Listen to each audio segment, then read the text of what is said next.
It stems from John Bowers and his idea that if you build a better loudspeaker, you'll sell it. So that drives everything that we do. We are always about research, we're always about innovation, and we're always about change. Fundamentally, because we can't help ourselves. It's all about obsessive problem solving.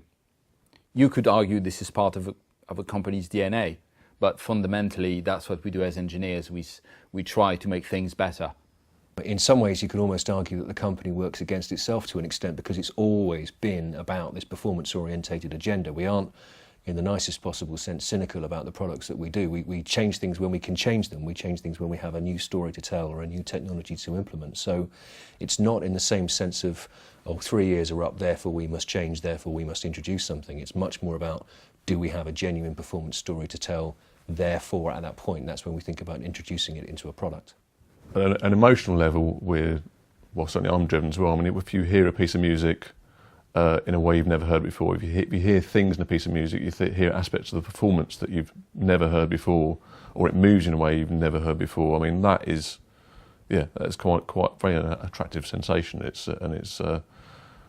Yeah, and I guess we try not to think of ourselves too much as being emotionally involved, but we kind of are. And that's very rewarding indeed when you have that experience. It's why I get up in the morning, and I really want people to hear music the way I think it should be.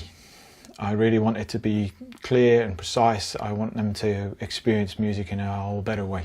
If I know something is broken or can be improved, I will just go for it without looking back and see if it's worth it or not.